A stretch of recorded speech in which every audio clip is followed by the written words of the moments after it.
Live കാഞ്ഞങ്ങാടിന്റെ വാർഷികാഘോഷം Kanhangad വ്യാപാര ഭവനിൽ നടന്നു.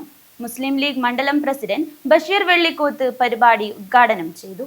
വിദ്യാർത്ഥികളെ സർക്കാരിതര മേഖലകളിലെ ഉന്നത സ്ഥാനങ്ങളിലെത്തിക്കുന്നതിനും സാമൂഹിക പുരോഗതി ലക്ഷ്യമിട്ടുള്ള വിദ്യാഭ്യാസ പ്രവർത്തനങ്ങൾ ശക്തിപ്പെടുത്തുന്നതിനുമായി വിവിധ പദ്ധതികൾ നടപ്പാക്കുന്ന ലൈവ് കാഞ്ഞങ്ങാടിന്റെ വാർഷികാഘോഷം കാഞ്ഞങ്ങാട് വ്യാപാര ഭവനിൽ നടന്നു. മുസ്ലിം ലീഗ് മണ്ഡലം പ്രസിഡന്റ് ബഷീർ വെള്ളിക്കോത്ത് പരിപാടി ഉദ്ഘാടനം ചെയ്തു. അവിടെ മാർഗദർശനം എന്നത് പ്രധാനമാണ്. മാർഗദർശനം ഇല്ലാതെ വരുമ്പോൾ എന്ത് സംഭവിക്കുന്നു എന്നതിനെ സംബന്ധിച്ചാണ് നേരത്തെ ഇവിടെ സൂചിപ്പിച്ചത്. ഞങ്ങളുടെയൊക്കെ കാലത്ത് ഞാൻ SLC കഴിഞ്ഞപ്പോൾ എന്തു ചെയ്യണം എന്നതിനെ കുറിച്ച് ഞാൻ ആലോചിക്കുമ്പോൾ എൻ്റെ നാട്ടിൽ ഒരു രാഷ്ട്രീയ നേതാവുണ്ടായിരുന്നു, നല്ല പ്രഭാഷകരുണ്ടായിരുന്നു. ഞാൻ 3rd ഗ്രൂപ്പ് എടുക്കാനാണ് വിചാരിച്ചത്. കാരണം 3rd ഗ്രൂപ്പ് എടുക്കാം, വേണമെങ്കിൽ വക്കീലാകാം, അല്ലെങ്കിൽ അതുപോലെ ഏതെങ്കിലും വഴിക്ക് പോകാം.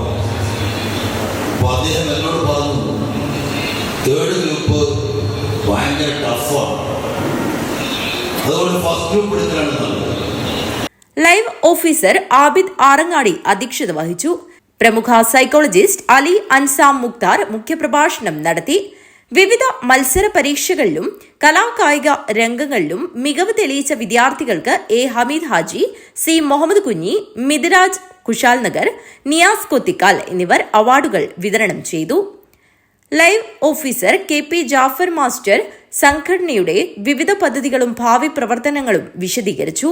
ഇക്ബാൽ വെള്ളിക്കോത്ത് വാർഷിക റിപ്പോർട്ട് അവതരിപ്പിച്ചു. സുറൂർ മൊയ്തു ഹാജി, ആയിഷ ഫർസാന, റംഷീദ് തോയമ്മൽ, അഷ്റഫ് കൂളിയങ്കാൽ, ഖദീജ ഹമീദ്, കുഞ്ഞാമിന CH സുബൈദ, ജംഷീദ് ചിത്താരി എന്നിവർ സംസാരിച്ചു. KE ജാഫർ മാസ്റ്റർ സ്വാഗതവും നദീർ കൊത്തിക്കാൽ നന്ദിയും പറഞ്ഞു. News bureau, Kanhangad.